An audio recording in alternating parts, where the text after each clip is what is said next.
நண்பர்கள் அனைவருக்கும் வணக்கம்.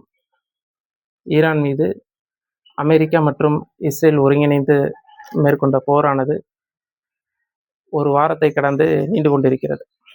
வெளிப்புறத்திலிருந்து பார்த்தோம்னா, இந்த போர் வந்து பிப்ரவரி 28ஆம் தேதி துவங்குன மாரி நமக்கு தெரியலாம்.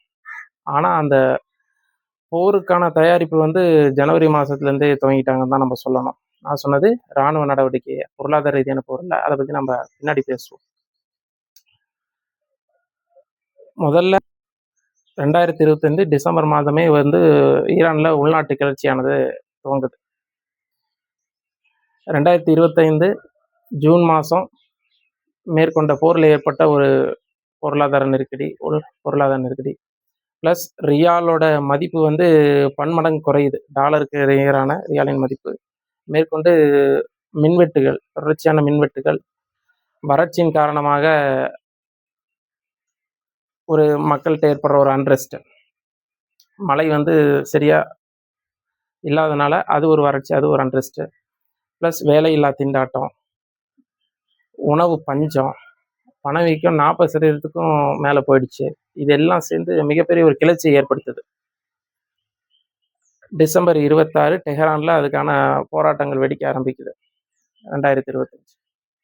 அப்போ இதை தங்களுக்கு சாதகமாக பயன்படுத்தி கொண்டு இஸ்ரேலின் மொசாடு அப்படின்னு சொல்லுவாங்க, உளவுத்துறை, அவங்க இந்த கும்பலோட போராட்டக்காரர்களோட ஒன்றா சேர்ந்து அதை ஊதி பெருசுபடுத்துகிறாங்க. மொசாடோட குறிப்புகள் இது எல்லாமே இருக்கு. அதில் போராட்டக்காரர்கள் ஒன்று சேர்ந்துட்டு காவல்துறை மேலேயும் இராணுவத்தின் மேலேயும் வன்முறைகளை கட்டவிழ்த்து விடுவதை ஒரு வேலையாகவே பார்த்துட்டு வந்திருக்காங்க. இதன் மூலமாக போராட்டம் விரிவடைஞ்சிட்டே போது அரசு என்ன பண்ணும், அதோட அடக்குமுறையை அது கட்டவிழ்த்து விடுது. இதனால கிட்டத்தட்ட 3000 பேர் கொல்லப்படுறாங்க இந்த போராட்டத்தில் அரசோட அடக்குமுறையால். இந்த தருணத்தில் ஜனவரி 1ஆம் தேதி டொனால்ட் ட்ரம்ப் வந்து ஒரு பதிவிடுறாரு. அந்த பதிவு என்னன்னு பார்த்தீங்கன்னா, ஈரானிய தெருக்களில் போராடிட்டு இருக்க போராட்டக்காரர்களுக்கு எனது புத்தாண்டு வாழ்த்துக்கள், போராடி கொண்டே இருங்கள், நாங்கள் வந்து கொண்டே இருக்கிறோம் அப்படிங்கிறார். மேற்கொண்டு என்ன சொல்றாருன்னா, போராட்டக்காரர்கள் மீது ஏதாவது வன்முறை கட்டவிழ்த்து விட்டால் நாங்கள் வந்து அவங்கள ஒன்றும் இல்லாமல் பண்ணிடுவோம் அப்படின்னு சொல்றாரு. அதுக்கு பிறகு ஜனவரி 2ஆம் தேதி திரும்ப நெதன்யாகு வந்து புளோரிடாவில் போய் பார்க்குறாரு டொனால்ட் ட்ரம்ப்பை. பார்த்த பிறகு அதிகாரப்பூர்வமாக செய்தியை அவங்க பதிவு செய்கிறாங்க. லாக் அண்ட் லோடட்னா, நாங்கள் வந்து முழுமையாக போருக்கு தயாராகிட்டோம், வந்து கொண்டே இருக்கிறோம் அப்படிங்கிறத அதிகாரப்பூர்வமாகவே டொனால்ட் ட்ரம்ப் வந்து அறிவிக்கிறாரு. அதுக்கு பிறகு இந்த கிரேட் அர்மடா என்று அழைக்கப்படக்கூடிய அப்ரஹாம் லிங்கன் போர்க்கப்பல், மிகப்பெரிய போர்க்கப்பல், கிட்டத்தட்ட 5000 போர் வீரர்களை உள்ளடக்கிய ஒரு போர்க்கப்பல், கிட்டத்தட்ட 100 ஜெட் விமானங்களை உள்ளடக்கிய போர்க்கப்பல் மத்திய தரைக்கடலில் வந்து நிறுத்தப்பட்டு கொண்டு பகிரங்கமாகவே மிரட்டல் விடப்படுது. ஈரானிய உச்சக்கட்ட தலைவர் கொமேனி வந்து கொலை செய்யப்படுவார். நாங்கள் சொல்கிறத கேட்கலன்னா மதுரோ சந்தித்ததை விட, வெனின்சுலா அதிபர் மதுரோவை கடத்தினாங்க இல்லையா, அது மாதிரி மிகப்பெரிய விளைவுகளை வந்து ஈரான் சந்திக்க வேண்டியது இருக்கும் அப்படின்னு டொனால்ட் ட்ரம்ப் வந்து எச்சரிக்கை விடுறாரு. மிகப்பெரிய ஒரு பதட்டம் நிலவுது. ஜெனீவாவில் பேச்சுவார்த்தை நடத்துகிறாங்க. ஓமன் அதிபர் வந்து ஈரான் தரப்பையும் அமெரிக்கா தரப்பையும் வச்சு பேச்சுவார்த்தை. அவங்க கேட்குற விஷயங்கள் என்னென்னா, அணு திட்டங்கள் தொடர்பாக யுரேனியத்தை அதிகப்படியாக செறிவுபடுத்தக்கூடாது, அணுகுண்டுகளை தயாரிக்கக்கூடாது, ப்ளஸ் ஐஏஇஏன்னு சொல்லுவாங்க, அந்த அணுகுண்டுகளை எல்லாம் ஆய்வு செய்வது, அந்த அணு உலைகள்லாம் ஆய்வு செய்கிறோம், கரெக்டாக தான் போயிட்டுருக்கா, இல்லை அணுகுண்டு ஏதாச்சும் தயாரிக்கிறாங்களான்னு அந்த இன்ஸ்பெக்டர்ஸ் வந்து அலோவ் பண்ணணும். இது மாதிரி நிறைய விஷயங்கள் வந்து பேச்சுவார்த்தைகள் நடக்குது. 1ஆம் கட்டம் 2ஆம் கட்ட பேச்சுவார்த்தைகள் ஜெனீவாவில் நடக்குது. அதில் வந்து இவங்களும் ஈரானும் நிறைய விஷயங்களுக்கு ஒத்துக்கிறாங்க.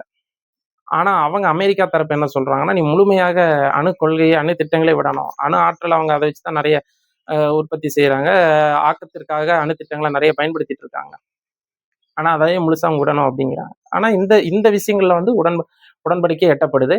3ஆம் கட்ட பேச்சுவார்த்தைக்கான நாள் குறிக்கப்பட்ட அதுக்கு முந்தின தினம் ஈரானோட உச்சகட்ட தலைவர் அயத்துல்லா கொமேனி அவர்கள் கொலை செய்யப்படுகிறார்.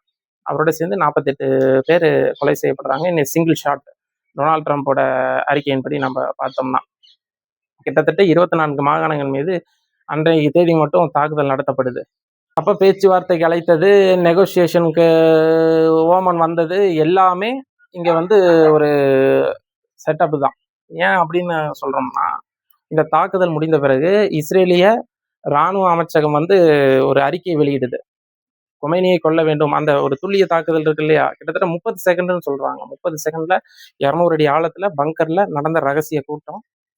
இது அனைத்தும் துல்லியமாக கணிக்கப்பட்டு மொசாடோட உளவுத்துறை வந்து அமெரிக்காவுக்கு செய்தி அனுப்புது. பங்கர் பஸ்ட் பாம்புகளை பயன்படுத்தி 30 செகண்ட்ல 12 குண்டுகள் பக்கம் வீசப்பட்டு கொலை செய்யப்படுறாங்க. இந்த நேரம் அனைத்துமே அவங்க கூடுவது அனைத்தும் மொசாடால வந்து அமெரிக்காவுக்கு அனுப்பப்படுது. மொசாட் உளவுத்துறையால இதை ட்ரம்ப்பே அதிகாரப்பூர்வமாக ஒத்துக்கிட்டாரு. இஸ்ரேலிய ராணுவ அமைச்சர் என்ன சொல்லுதுன்னா, அதாவது 1 மாதத்திற்கு முன்பாக தாக்குதல் நடத்தணும்னு அவங்க திட்டமிட்டுட்டாங்க. தாக்குதல் நடத்தி கொமைனி கொல்லணும்னு 1 வாரத்திற்கு முன்பாக நாள் குறிச்சிருக்காங்க அப்படின்னு. அப்போ இது எல்லாமே ஒரு கண்துடைப்பாக தான் நம்ம பார்க்கணும். பேச்சுவார்த்தை கூப்பிட்டது, உடன்படிக்கையை நம்ம பண்ணிக்கலாம்னு கூப்பிட்டது எல்லாமே வந்து ஒரு கண்துடைப்பு. இந்த கொலை செய்யணும், கொலை செய்து அதிகாரத்தை இருக்கவங்கள தூக்கி எறியணும், ஆட்சி மாற்றத்தை கொண்டு வரணும். ப்ளஸ் ரேடிக்கலான ஒரு ஐடியாலஜி அங்கே இருக்கு. ஏகாதிபத்தியத்துக்கு எதிரான கருத்தியெல்லாம் நான் சொல்கிறேன். ஏகாதிபத்தியத்துக்கான கருத்தியலும் ப்ளஸ் அதை தொட தெரியணும், ப்ளஸ் அங்கே ஒரு ஆட்சி மாற்றத்தை கொண்டு வரணும் அப்படிங்கிறது தான். இந்த ஏகாதிபத்தியம் என்ன அப்படின்னு பார்த்தோம்னா, கிட்டத்தட்ட ஒரு ஒரு சிம்பிளாக நம்ம ஊர் நாட்டாம படத்தோட அதை ஒப்பிடலாம். நாட்டாமகரனா எது வேற யாரும் கிடையாது. ஊரில் இருக்க சொத்து பத்துக்கள், நிலப்புலன்கள் எல்லாம் அவருக்கு கையில் தான் இருக்கும். அப்போ அதிகாரமாக அவர்கிட்ட தான் இருக்கும். அவர் சொல்கிறதான் கேட்கணும். அவர் சொல்கிறத கேட்கலன்னா ஊரை விட்டு தள்ளி வச்சிருவாரு. தள்ளி மட்டும் வைக்க மாட்டார், அவரோட யாரும் பேசக்கூடாது, புழங்கக்கூடாது, தள்ளி வைக்கிறவங்களோட. இது மாதிரி ஒட்டுமொத்த உலகத்தோட கண்ட்ரோலும் அமெரிக்காட்ட இருக்கிறதா அமெரிக்கா நினச்சிது. இப்போ இந்தியா மாதிரி இப்போ ரஷ்யாட்ட என்ன இந்தியா வாங்கக்கூடாதா? வாங்கக்கூடாது. 30 நாளைக்கு நீ வாங்கிக்கலான்னா வாங்கிக்கலாம், இல்லைன்னா இந்தியாவை நான் தள்ளி வச்சிருவேன், இந்தியாவோட நான் வர்த்தகம் செய்ய மாட்டேன், நீ உன் மேலே வரி போட்டு உன்னை இது பண்ணுவேன், மிரட்டல் விடுறாங்கல்ல அது மாதிரி. அப்படி இந்த மாதிரி மிரட்டல்களுக்கு வந்து முழுக்க முழுக்க சில நாடுகள் வந்து எதிர்த்து நிற்குதுன்னு வச்சுக்கோங்களேன். இதை வந்து ஏகாதிபத்திய எதிர்ப்புங்க. ஏகாதிபத்தியம் எல்லாம் எனக்கு தான், நான் சொல்கிறத எனக்கு கீழே தான் கேட்கணும் அப்படிங்கிறது. அதில் வந்து இப்போ பார்த்தீங்கன்னா சோசியலிச நாடுகளான கியூபா, வெனின்சுலா அப்படின்னு சொன்னாலும், இஸ்லாமிய நாடுகளான இந்த இஸ்லாமிக் ரிப்பப்ளிக்னு சொல்கிறோம், இது மாதிரி நாடுகளான இந்த ஈரான், இது ஒரு பக்கம். இது வந்து மத அடிப்படைவாதத்தில் இருக்குது. இந்த நாடுகள் நான் சொன்ன இந்த கியூபா, வெனின்சுலாலாம் பார்த்தீங்கன்னா அது சோசியலிச நாடுகள் அதெல்லாம். சரிங்களா? அப்போ இவங்க எல்லாத்துக்கும் இந்த நாடுகளுக்கான அடிப்படையான புள்ளி பார்த்தீங்கன்னா ஏகாதிபத்திய எதிர்ப்பு தான். ஏகாதிபத்திய எதிர்ப்பில் இவங்க எல்லாம் ஒருங்கிணைகிறாங்க. அப்போ இந்த ஏகாதிபத்தியத்திற்கான விதைகள் வந்து 1979லேருந்தே ஈரான் மண்ணில் விதைக்கப்பட்டுருச்சுன்னு தான் நம்ம சொல்லணும். 1951 ஜனநாயக ரீதியாக தேர்ந்தெடுக்கப்பட்ட ஒரு பிரசிடென்ட் 1953 அமெரிக்காவோட உளவுத்துறை என்று சொல்லக்கூடிய CIA, பிரிட்டனோட உளவுத்துறை என்று சொல்லக்கூடிய M16, இவங்க இருவரும் ஒருங்கிணைந்து ஆப்ரேஷன் ஏஜாக்ஸ் அப்படிங்கிற ஒரு திட்டத்தின் மூலமாக ஒரு ஆட்சி கவிழ்ப்பை ஏற்படுத்தணும்னு அங்கே இருக்கக்கூடிய கைகூலிகளை கூட சேர்த்துக்கிட்டு, ஈரானில் இருக்கக்கூடிய அதிகாரிகளையும் காசு கொடுத்து விலைக்கு வாங்கிக்கிட்டு, தளபதிகளையும் உள்ள இருக்க அரசியல் எதிர்ப்பாளர்களையும் ஒன்று சேர்த்துக்கிட்டு ஒரு ஆட்சி கவிழ்ப்பை நடத்திடுறாங்க 1953. என்ன காரணம் அப்படின்னா, ஆங்கிலோ ஈரானியன் எண்ணெய் நிறுவனம், ஆங்கிலோ ஈரானிய எண்ணெய் நிறுவனம் வந்து அங்கே மிகப்பெரிய அளவில் எண்ணெய்களை கொள்ளையடிச்சு பிரிட்டனில் செல்வம் சேர்த்துட்டு இருக்குது. சரிங்களா? இதை வந்து அவர் நிறுத்துறாரு. யார்? ஜனநாயகப்படி தேர்வு செய்யப்பட்ட முகமது மொசாடக் அப்படின்னு சொல்லிட்டு ஜனாதிபதி. அவர் அதை வந்து தேசிய உடைமை ஆக்கிடுறாரு, அந்த எண்ணெய் வளங்கள் அனைத்தையும். இதனால தான் அவரோட ஆட்சி அங்கே கவிழ்க்கப்பட்டு பொம்மை ராஜா என்று அழைக்கக்கூடிய ஷா வந்து அங்கே அமர்த்தப்படுறார். இது வந்து அந்த மக்கள்கிட்ட மிகப்பெரிய ஒரு கொந்தளிப்பை ஏற்படுத்துது. அதற்கு பின்னாடி மிகப்பெரிய ஒரு போராட்டம், ஈரானிய புரட்சி என்று அழைக்கப்பட்டு 1979 மிகப்பெரிய ஒரு போராட்டம் நடத்தப்பட்டு அந்த ஆட்சி தூக்கி எறியப்படுது, அந்த ஷா விரட்டி அடிக்கப்படுகிறார். இதுதான் அந்த மண்ணில் அப்போலேருந்தே இங்கே வந்து ஏகாதிபத்திய எதிர்ப்பு வந்து ஆழமாக வேரூன்றப்படுது அந்த மக்கள் மத்தியில். அன்னையிலேருந்து இன்னைக்கு வரைக்கும் பார்த்தீங்கன்னா, அவங்க வந்து அமெரிக்காவை எப்படி பார்க்குறாங்கன்னா, ஒரு கிரேட் சேட்டன் அப்படின்னு தான் அவங்க பார்க்குறாங்க. ஏன்னா, அந்த ஏகாதிபத்திய எதிர்ப்பு வந்து அவங்களுக்குள்ள ஆழமா வேரூன்றி இருக்கிறதுனால, அவங்க வந்து இப்பயுமே வந்து அமெரிக்கா இது கிரேட் சாத்தான். ஒரு ஒரு சாத்தான். சாத்தான்னா அமெரிக்கர்கள் கிடையாது. கொமேனியோட பாஷையில சொல்லப்போனா, அமெரிக்காவோட ஏகாதிபத்திய கொள்கை. அத வந்து அவங்க அப்படிதான் பார்க்குறாங்க. அன்றிலிருந்து இன்று வரை 1979லேருந்து இப்ப வரைக்கும் மிகப்பெரிய அளவுல ஈரான் மீதான பொருளாதார நெருக்கடிகள் அது இதுன்னு போட்டு போட்டு போட்டு போட்டு போட்டு போட்டு அது எந்த நாட்டோடையும் இப்போ உங்களுக்கு உதாரணத்துக்கு சொல்லப்போனா, இப்ப ஈரான் ஈராக் வார் நடக்குது சரிங்களா? 80, 88 காலத்துல. அப்ப ரீகனோட நிர்வாகம் மிகப்பெரிய அளவுல ஈரானை ஒழிப்பதற்கு ஈராக்குக்கு ஆயுதங்களை வழங்குது. உளவுத்துறை மூலமா சப்போர்ட் பண்ணுது. நிறைய சொல்லலாம். அப்புறம் பில் கிளின்டன் காலத்துல எந்தெந்த நிறுவனங்கள் வந்து முதலீடு செய்யுதோ ஈரான்ல இருக்கக்கூடிய வளங்கள் மீது முதலீடே செய்யக்கூடாது. ஈரானோட நீங்க வர்த்தகமே செய்யக்கூடாதுன்னு தடைகள் விதிக்கப்பட்டது பில் கிளின்டன் காலத்துல. இது மாதிரி நிறைய தடைகள் சொல்லிட்டே போலாம். அப்புறம் ஒரு அனைத்து போர்களும் அனைத்து அரசியலும் அதுக்கான கருத்தியலை கொண்டிருக்குன்னு சொல்லணும். அப்படி வலிமையான அமெரிக்க ஏகாதிபத்திய கொள்கைகளுக்கான கருத்தியல்கள் வந்து பெரிய பெரிய முதலாளிகளாலையும் நெட்வொர்க்ஸாலையும் தான் உருவாக்கப்படுதுங்க. அதுல ஒண்ணுதான் project for the new American century அப்படின்னு நம்ம சொல்றோம். அது என்ன சொல்லுதுன்னா, ஈரான்ல ஆட்சி மாற்றத்தை மட்டும் நீ செய்யக்கூடாது. ஈரான ஒரு இந்த மத்திய கிழக்கு வந்து அமெரிக்காவோட முகமா வந்து நீ மாத்தணும் அப்படின்னு அவங்க சொல்றாங்க. இதுதான் project for the new American century வந்து சொல்றது. இதன் அடிப்படையில் தான் இன்னைக்கு போர் அனைத்துமே நடந்துட்டு இருக்கு. இன்னைக்கு வந்து மதுரோவோட கைது நடந்துச்சு வெனின்சுலால. அப்ப முன்ரோவோட கொள்கையை ஃபாலோ பண்றதா சொன்னாங்க அமெரிக்கர்களுக்கே அப்படின்னு சொல்ற. இதெல்லாம் உங்களுக்கு கன்ஃபியூஷனா இருக்கலாம். இதெல்லாம் கமெண்ட் பாக்ஸ்ல இதுக்கான லிங்க் நான் கொடுக்குறேன். இது சம்பந்தமான கட்டுரைகள் நான் எழுதியிருக்கேன். மத்திய கிழக்கு நாடுகளின் மீதான போரும் அதன் பின்னணியும் மதுரோட கைது இது அதெல்லாம் நீங்க போய் படிச்சுக்கலாம். நீங்க குழம்ப வேண்டாம். வெனிசுலா மீது போர் தொடுப்பதற்கும் அங்க அதிகாரத்தை கைப்பற்றுவதற்கும் எப்படி முன்ரோவோட திட்டத்தை அவங்க நடைமுறைப்படுத்துறாங்களோ, முன்ரோங்கிற அமெரிக்க முன்னாள் ஜனாதிபதி அவரோட திட்டத்தை அமல்படுத்தினாங்களோ அமெரிக்கர்களுக்கு அப்படின்னு இந்த project for the new American century அப்படிங்கிற திட்டத்தை வந்து மத்திய கிழக்கு நாடுகள் மீது தான் நடக்கிற போருக்கு ரொம்ப அடிப்படையா இது இருக்குன்னு நம்ம சொல்லணும்.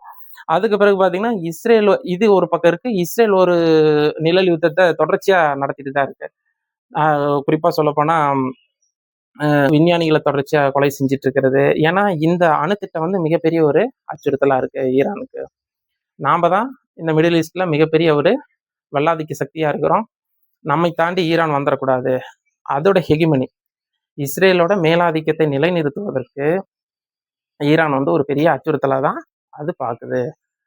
அப்ப இஸ்ரேலுக்கும் ஈரான் வந்து ஒரு மிகப்பெரிய அச்சுறுத்தல். இப்ப உதாரணத்துக்கு பாத்தீங்கன்னா ஸ்டக்ஸ்நெட் அப்படின்னு சொல்லிட்டு ஒரு வைரஸ்லாம் அங்க செலுத்தப்பட்டுச்சு. அங்க இருக்க கம்ப்யூட்டர்களை வந்து சீர்குலைப்பதற்கு இந்த அணு சம்பந்தமா ஆய்வுகள் ஆராய்ச்சிகள் செய்வாங்க இல்லையா, அந்த நெட்வொர்க்கை அழிப்பதற்காக உருவாக்கப்பட்ட வைரஸ் தான் அது. மேற்கொண்டு அணு விஞ்ஞானிகள் படுகொலை செய்யப்பட்ட இது மாதிரி நிறைய இப்ப ஜூன்ல நடந்துச்சு இல்லையா, ஜூன்ல நடந்த போர் 12 நாள் போர் ஈரான் மீது நடந்த போர் வந்து அணு விஞ்ஞானிகளை குறிவைத்து அவர்களை குடியிருப்புகளில் போட்டு கொலை செய்ய அவர்களை அணு விஞ்ஞானிகளை கொலை செய்வதற்காக நடத்தப்பட்ட போர் தான் அது. அது ஒரு பக்கம் நெருக்கடி கொடுத்துட்டே இருக்கு. எங்களுக்கு அச்சுறுத்தலா இருக்கு, எங்களுக்கு பாதுகாப்பு. இப்ப இது ஒரு பக்கம். மேலும் இந்த நெருக்கடி எப்படி பார்க்கணும் அப்படின்னா மல்டிபோலார் யூனிபோலார்னு சொல்லுவாங்க. அதாவது பல்வேறு துருவங்களை கொண்ட உலகம் வந்து அப்படிதான் இருக்கு. ஒவ்வொருத்தவங்களுக்கும் ஒவ்வொரு நாட்டுக்கு அவங்களுக்கான அரசியல் நலன் சார்ந்து திட்டங்கள் எல்லாம் வகுத்துக்குவாங்க, செயல்படுவாங்க. அவங்களுக்கு பொருளாதார நலன் சார்ந்து யாரோட இணையமோ இணைவாங்க. இப்ப பாத்தீங்கன்னா ஈரான்ல சீனா வந்து மிகப்பெரிய அளவுல கிட்டத்தட்ட $400 பில்லியன் அளவிலான ஒப்பந்தத்தை போட்டிருக்காங்க. மேலும் ரஷ்யாவோட மிகப்பெரிய அளவுல ஆயுதங்கள் வாங்குறதுக்கான ஒப்பந்தங்கள்லாம் ஈரான் போட்டிருக்கு. இது வந்து அமெரிக்காவுக்கு மிகப்பெரிய ஒரு என்னடா இது எல்லாம் நம்மளை சார்ந்து இருக்குன்னு பார்த்தா இவங்க தனியா ரஷ்யாவும் சீனாவும் ஆதிக்கம் செலுத்துற மாதிரி இருக்குது. இவங்களோட அதிக வர்த்தகம்னா அவங்களோட இன்ஃப்ளூயன்ஸ் அதிகம் அங்க இருக்கும்ல. அப்ப ஸோ இந்த நெருக்கடிகள் கொடுப்பதற்கான காரணங்கள்ல இதுவும் ஒண்ணு. ஏன்னா அனைவரும் நான் சொல்றதுதான் கேட்கணும். அதுதான் ஏகாதிபத்தியம். நான் சொல்றதுதான் கேட்கணும், எனக்கு கீழே தான் எல்லாருமே செயல்படணும் அப்படிங்கிறது. இதுவும் ஒரு காரணம். மேலும் இன்னொன்னு என்ன சொல்றாங்கன்னா, முதல்ல சொன்ன மாதிரிதான் இப்ப இஸ்ரேல் வந்து சொல்றாங்க இந்த அணுக்களை வைத்து செறிவூட்டப்பட்ட யுரேனியங்களை வைத்து அணுகுண்டுகளை தயாரிப்பாங்க, அது எங்களுக்கு அச்சுறுத்தலா இருக்கும் அப்படின்னு சொல்றாங்க. சரிங்களா? ஆனா உண்மையில பார்த்தோம்னா இப்ப இந்த போர் நடக்கிற ஒரு வாரத்துக்குள்ள மினிட்மேன் 2 குண்டை வந்து அணுகுண்டை வந்து அமெரிக்கா சோதிச்சிருக்குது. கிட்டத்தட்ட 13,000 கிலோமீட்டர் பயணம் செய்யக்கூடிய அணுகுண்டை சோதிச்சிருக்குது. அப்ப அமெரிக்காட்டையும் அணுகுண்டு இருக்குது. அவங்க இஸ்ரேல்கிட்ட அனைத்து வகையான குண்டுகள் இருக்கு. ஆனா அவங்க ஒரு ஒப்பந்தத்திலையும் அவங்க கையெழுத்து போடல. வேதியியல் குண்டு தயாரிக்க மாட்டேன், உயிரியல் குண்டு தயாரிக்க மாட்டேன், அணுகுண்டு தயாரிக்க மாட்டேன், எதுலையுமே கையெழுத்து போடலாம், கையெழுத்து போடவும் மாட்டேன்னு எல்லா சட்டத்திட்டங்களுக்கு வெளியே இருக்கான். ஆனா அயத்துல்லா கொமேனி வந்து வெளிப்படையா சொன்னார், நாங்கள் அணுகுண்டுகளை ஒருபோதும் தயாரிக்க மாட்டோம், இஸ்லாத்துல வந்து அது ஹராம் அப்படின்னு அவர் சொல்றாரு.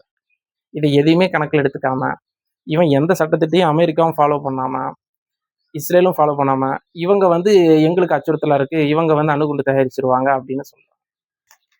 இப்ப 2025ல அந்த ஒரு 12 நாள் போர் நடந்துச்சு இல்லையா? அந்த 2025ல நடந்த 12 நாள் போர் ஜூன் மாசம். அப்ப நியூயார்க் டைம்ஸ் பத்திரிகையில என்னவா எழுதுறாங்கன்னா, அணுகுண்டு தயாரிப்பதற்கான யுரேனியம் அந்த அளவுக்கு செறிவூட்டப்பட்ட யுரேனியம் இல்ல. யார் எழுதுறா? நியூயார்க் டைம்ஸ் பத்திரிகையில எழுதுறாங்க. ஈரான் வசம் இல்ல. அப்படி அதை ரெடி பண்ணாலும் அது ஒரு அணு போருக்கு என்டர் ஆகுறதுக்கு இட் டேக் சம் டைம் அப்படின்னு அவங்க எழுதுறாங்க. ஆனா அது எதையுமே வந்து இவங்க வந்து கணக்கில் எடுத்துக்கணும் தான் சொல்லணும். இல்லை, ஈரான் சந்திச்ச மாதிரி எந்த நாடும் பொருளாதார நெருக்கடிகளை சந்திச்சு கிடையாது. அது நான் முன்னாடியே சொன்னோம், பில் கிளின்டன் காலத்துல 1995ல கொண்டு வரப்பட்டது. அப்புறம் டெக்னாலஜி வைஸ் எந்த ஒரு டிரான்சாக்ஷன் அவங்களோட வச்சுக்கூடாது. இப்போ நாம யூஸ் பண்ற டெக்னாலஜி, பெரிய அளவில் யூஸ் பண்ண டெக்னாலஜி எல்லாம் அவங்களோட யாரும் பகிர்ந்துக்கூடாது. இது மாதிரி நிறைய தடைகள் வந்து மருத்துவ ரீதியான விஷயங்கள் வந்து தடை விதிக்கப்பட்டிருக்கு ஈரான் மேல. இது மாதிரி நிறைய தடைகள் சொல்லிட்டே போகலாம். அப்புறம் அதுக்கு பிறகு 2015ல JCPOA ஒபாமா நிர்வாகத்தால கொண்டு வரப்பட்டது. எதற்குன்னா பொருளாதார தடைகளை வந்து தளர்த்தி கொள்வதற்காக, ஈரான் மீதான பொருளாதார தடைகளை தளர்த்தி கொள்வதற்காக. நீ இவ்வளோ, அதாவது இந்த இந்த நியூக்ளியர் ஆராய்ச்சி பண்றாங்க இல்லையா, அந்த கட்டுமானங்களை வந்து நீ பெரிய அளவில் விரிவுபடுத்தக்கூடாது, ஒரு அளவுக்கு மேல நீ அதை கொண்டு போகக்கூடாது அப்படின்னு ஒரு சில நிபந்தனைகள் வைப்பாங்க. இவங்க வந்து சரி, இது கிட்டத்தட்ட ஒரு கட்ட பஞ்சாயத்து மாதிரி. சரிப்பா, நாங்க பண்ணலப்பா, ஓகே, அப்போ கொஞ்சம் தடைகளை தளர்த்திக்கிறது. அப்போ நீ இந்த விஷயங்கள்லாம் செய்யக்கூடாது அப்படின்னா, சரிப்பா நான் செய்யலாம் அப்படின்னு அவங்க அந்த விஷயங்களை தளர்த்திக்குவாங்க. அதுக்கு பிறகு கொஞ்சம் அந்த சாங்ஷன் வந்து குறையும் போது அவங்க வந்து பொருளாதார ரீதியாக கொஞ்சம் மூச்சு விட்டு 15ல JCPOA அந்த ஜாயிண்ட் காம்ப்ரிஹென்சிவ் ஆஃப் ஆக்ஷன் இருக்கு இல்லையா, அதுலேருந்தும் அவங்க ட்ரம்ப் நிர்வாகம் வந்து வெளியே அமெரிக்காவை கொண்டு வந்துருது. இது வந்து சுத்தமாக அமெரிக்காவோட நலனுக்கு எதிராக இருக்கு. உண்மையிலேயே இதுல வந்து பாத்தீங்கன்னா, இந்த ஈரானுக்கான இந்த அணு ஆராய்ச்சி, அணு திட்டங்கள் இதுக்கெல்லாம் அடிப்படைகள் அமைச்சு கொடுத்ததே அமெரிக்கா தான். அன்றைய துணை ஜனாதிபதிக்கு சொந்தமான நிறுவனத்தின் மூலமாக அது அனைத்து ஏற்பாடு செய்யப்பட்டது. அதற்கு பிறகு அவங்க அதுல இருந்து டெவலப் பண்ணி அடுத்த கட்டத்துக்கு போறாங்கன்னு வச்சுக்கோங்களேன். இதுதான். ஏன்னா இந்த தொடர்ச்சியா சொல்லப்படக்கூடிய விஷயம் இந்த அணு சார்ந்த விஷயங்கள் தான் சொல்லப்படுது ஈரான் மேல. அவங்க அணு வச்சிருக்காங்க, அணு இருந்து குண்டுகள் தயாரிச்சிருவாங்க. ஆனா அமெரிக்கா எல்லா வகையான குண்டும் தயாரிக்கும், போர் நடக்கிறப்ப கூட சோதிச்சு பார்த்துக்கும், இஸ்ரேல் எதுலையும் கையெழுத்து போடாது. ஆனா தொடர்ச்சியான அந்த குற்றச்சாட்டு வச்சுக்கிட்டே இருக்கு ஈரான் மேல. அதனாலதான் அந்த நம்ம அதை பத்தி விரிவா பேச வேண்டியது இருக்குது நிறையா. இன்னொன்று பார்த்தீங்கன்னா, அங்கே ஜனநாயகம் வந்து உள்நாட்டில், இது வந்து நம்ம வெளியிலேருந்து ஈரானுக்கான பிரச்சனைகளை பற்றி இவ்வளோ நேரம் பேசியிருக்கோம். அதே மாதிரி உள்நாட்டிலேயே அங்கே என்ன முரண்பாடு என்ன இருக்குது அப்படின்னு பார்த்தீங்கன்னா, ஜனநாயகம் வந்து அங்கே வந்து ஒரு மிகப்பெரிய சவால் தான் என்றைக்குமே. 1906ல் முதல் முறையாக அங்கே பாராளுமன்றம் நிறுவப்படுது. அது மஜ்லிஸ்ன்னு சொல்லுவாங்க. அது வந்து 1908ல் வந்து ஷாவோட தாக்குதல் மூலமாக இது களையப்படுது. இரண்டாவது பாராளுமன்றம் வந்து எப்பன்னா 1909 1911 பிரிட்டிஷ் மற்றும் ரஷ்ய ஏகாதிபத்தியத்தால அங்க மீண்டும் கொண்டு வரப்படுது. அப்புறம் அதுக்கு பிறகு பாத்தீங்கன்னா, இது முதல் ஜனநாயக புரட்சிங்கிறாங்க அந்த பாராளுமன்றத்தை அமைச்சது. 2வது ஜனநாயக புரட்சி பாத்தீங்கன்னா 1951 அவர் வந்து ஜனாதிபதியா தேர்ந்தெடுக்கப்படுறாரு. அது யாருன்னா முகமது மொசாடக் அப்படின்னு நம்ம சொல்றோம் இல்லையா, அவரு தான் தேர்ந்தெடுக்கப்படுறாரு. அது 2வது ஜனநாயக புரட்சி. அது வந்து மக்களுக்கு பெருசா இங்க தெரியாத விஷயம் என்ன அப்படின்னு பாத்தீங்கன்னா, அன்னைக்கு இந்த மொசாடக்கோட ஆட்சி கவிழ்க்கப்பட்டதுக்கு ஒரு மிகப்பெரிய ஆதரவா இருந்தது அன்னைக்கு, இன்னைக்கு அயத்துல்லா கொமேனி சொல்றோம்ல, அவரோட மூத்தவர், அவரும் கொமேனி தான் அவரு பேரும். அவரு தான் வந்து ஒரு அந்த அமெரிக்க மற்றும் பிரிட்டிஷ் அந்த ஏகாதிபத்தியத்தோட கூட்டு நடவடிக்கை ஆபரேஷன் ஏஜாக்ஸுக்கு அவர் அன்னைக்கு உதவி பண்ணியிருக்காரு. இந்த ஆட்சி கவிழ்ப்பிற்கு அவரும் உதவி செய்ததாக வரலாற்றுல தரவுகள் இருக்கு. அது புரட்சி எப்பன்னு பார்த்தீங்கன்னா அதுதான் ஈரானிய புரட்சின்னு நம்ம சொல்றோம். இஸ்லாமிய புரட்சின்னு சொல்லப்படுது. உண்மையில ஒரு பறந்து விரிந்த ஜனநாயக புரட்சி வந்து இன்னும் அங்க நடக்கல அப்படின்னு தான் நம்ம சொல்லணும். அதுவங்களோட கோரிக்கைகள் என்னவா இருந்தது அப்படின்னா, அந்த ஈரானிய புரட்சியோட கோரிக்கை என்னவா இருந்ததுன்னா, ஈரானிய எண்ணெய் வளங்கள் அனைத்தும் தேசியமயமாக்கப்படணும். மார்ஷியல் லாவ சட்டத்தை முடிவு கொண்டு வரணும். இது மாதிரி வந்து ஒரு ஒரு பறந்து விரிந்த கொள்கையோட தான் அந்த புரட்சி நடந்துச்சு. ஆனா 79, 81 காலகட்டம் வரைக்கும் பார்த்தீங்கன்னா, கிட்டத்தட்ட ஒரு லிபரலா தான் இருந்திருக்குது. அதாவது ம் அனைத்து அரசியலுக்கும் அங்க இடம் இருக்கும். சோசியலிசம், கம்யூனிசம் எல்லா பத்திரிகையும் அங்க நடத்தப்பட்டுச்சு. எல்லா விஷயங்களும் பேசப்பட்டுச்சு. ஆனா 81க்கு பிறகு அனைத்துமே மாறுது. எவின் சிறைச்சாலையில மட்டும் கிட்டத்தட்ட 300லேருந்து 500 வரை மக்கள் வந்து கொலை செய்யப்பட்டிருக்காங்க. செய்தித்தாள்கள் முடக்கப்பட்டிருக்கு. எதிர்க்கட்சிகளை வந்து மிகப்பெரிய அளவில் நசுக்கியிருக்கிறாங்க. ஒரு குறிப்பா சோசியலிச பாடல்கள் கூட அங்க மிகப்பெரிய அளவில் தடை செய்யப்பட்டிருக்கு அந்த காலத்துல. இந்த எதிர்க்கட்சிகள்லாம் நசுக்கப்பட்ட காலகட்டங்கள்ல இந்த மிகப்பெரிய அளவுல ஒரு நெருக்கடி ஏற்பட்டிருக்கு. சோசியலிச பாடல்கள் கூட அதாவது தடை செய்திருக்கு. ஈரானின் அரசியல் அமைப்பு குறிப்பா பாராளுமன்றம் மற்றும் அசம்பிளி ஆஃப் எக்ஸ்பர்ட்ஸ் அப்படின்னு சொல்லுவாங்க. 2 தான் ஈரானோட அரசியலமைப்பு. பாராளுமன்றம் பிளஸ் அசம்பிளி ஆஃப் எக்ஸ்பர்ட்ஸ் இரண்டுக்கும் தேர்வு செய்வதற்கான அதிகாரத்தை வந்து வழங்குது. ஓட்டு போட்டு தான் அசம்பிளி ஆஃப் எக்ஸ்பர்ட்ஸுக்கும் போவாங்க, அது மாதிரி பாராளுமன்றத்துக்கும் போவாங்க. ஆனா அசம்பிளி ஆஃப் எக்ஸ்பர்ட்ஸுக்கு தான் உச்சகட்டமா தேர்வு செய்வதற்கான அதிகாரம் அவங்களுக்கு தான் இருக்கு. அசம்பிளி ஆஃப் எக்ஸ்பர்ட்ஸ் அவங்க பாருங்க ஃபுல் அண்ட் ஃபுல் மத குருமார்கள் தான் இருப்பாங்க. உங்களுக்கு சுருக்கமா சொல்ல போனா எலெக்ட் பண்றோம் இல்லையா இந்த பிரசிடென்ட் எலெக்ட் பண்ற பிரசிடென்ட் வந்து கீழையும் இந்த அசம்பிளி ஆஃப் எக்ஸ்பர்ட்ஸால தேர்ந்தெடுக்கப்படுறாங்கல்ல அந்த மத குருமார் வந்து தேர்ந்தெடுக்கப்பட்ட அரசாங்கத்துக்கு மேலேயும் இருப்பாங்க. அசம்பிளி ஆஃப் எக்ஸ்பர்ட்ஸுக்கும் ஓட்டு போட்டு தான் தேர்ந்தெடுக்கப்படுறாங்க. பாராளுமன்றத்துக்கு அந்த ஜனாதிபதியும் ஓட்டு போட்டு தான் தேர்ந்தெடுக்கப்படுறாரு. ஆனா இந்த அசம்பிளி ஆஃப் எக்ஸ்பர்ட்ஸ் இருக்காங்க, அவங்க ஒரு தலைமை மத குருமாரை தேர்வு செய்வாங்க. அவங்க தான் மக்களால் தேர்வு செய்யப்பட்ட ஜனாதிபதிக்கெல்லாம் மேல இருப்பார். அவர் நினைச்சா ஜனாதிபதி தூக்கி எரிஞ்சிடலாம். எல்லாத்தையும் அவரு தான் நியமிப்பாரு. இந்த ராணுவ தளபதிகளையும் ஐஆர்ஜிசின்னு சொல்றாங்க, இஸ்லாமிக் ரெவல்யூஷனரி கார்டு, அதுக்கான தளபதிகள் எல்லாத்தையுமே அவரு தான் நிரூபிப்பாரு. எல்லாருமே அவர் கையில தான் இருக்கும். இதுதான் இந்த ஒரு மத அடிப்படைவாதத்தோட சிக்கல்கள். அதாவது முழுமையான ஒரு ஜனநாயக புரட்சி அங்க நடத்தப்படல அப்படிங்கிறதுக்கான விஷயங்கள் இது எல்லாமே நம்ம தெரிஞ்சுக்கணும். இன்னும் என்ன சொல்றாங்கன்னா, ஈரானோட அரசியலமைப்புல என்ன இருக்கு அப்படின்னா, ஐஆர்ஜிசி மற்றும் ஐஆர் இருக்கு இல்லையா, இஸ்லாமிக் ரிப்பப்ளிக். ஐஆர்ஜிசினா இஸ்லாமிக் ரெவல்யூஷனரி காட் கிராப்ஸ் அப்படின்னு சொல்றோம், ஈரானிய புரட்சி படை. அவங்களோட வேலை என்னன்னா நாட்டின் எல்லைகளை பாதுகாப்பது மட்டும் கிடையாது, ஜிஹாதின் கருத்தியல் நோக்கத்தை நடைமுறைப்படுத்துறதும் அவங்களோட ஒரு முக்கியமான வேலையா இருக்குது என்ற அடிப்படையில் தான் அவங்க செயல்படுறாங்க. இது அவங்க அரசியலமைப்புல இருக்கிற விஷயம். இது மாதிரி அமெரிக்காவோட இந்த ஆக்கிரமிப்புகளும் போர்களும் கொஞ்சம் நஞ்சம் இல்லை. நாட்டோவால 1999 கொசோவா கேம்பெயின் நம்ம சொல்லலாம். அப்புறம் இதெல்லாம் பார்த்தீங்கன்னா செக்யூரிட்டி கவுன்சில், ஐநாவோட செக்யூரிட்டி கவுன்சில் அங்கீகாரத்தோடு நடந்தது இதெல்லாம். அப்புறம் ஈராக்கில் நடந்த போரா இருக்கலாம், யூஎஸோட ட்ரோன் ஸ்ட்ரைக்ஸாக இருக்கலாம், பாலஸ்தீன், ஏமன், சோமாலியாவில் இன்னைக்கும் வந்து 7 நாடுகளில் வந்து அமெரிக்கா போர் செஞ்சுட்டு தான் இருக்கு. அதில் என்னென்னு பார்த்தீங்கன்னா அதான் சொன்னேன் இல்லையா, ஏமன், சோமாலியா, ஆப்கானிஸ்தான், ஈராக், அப்புறம் நைகர், இது மாதிரி நாடுகளில் போர் செஞ்சுட்டு தான் இருக்காங்க. ஆப்கானிஸ்தான்லேருந்து வெளியே வந்துட்டோம்னு நம்ம சொல்கிறோம் அமெரிக்கா, ஆனால் அங்கே ஃபயர் பேசஸை அவங்க உருவாக்கிட்டு இருக்காங்க.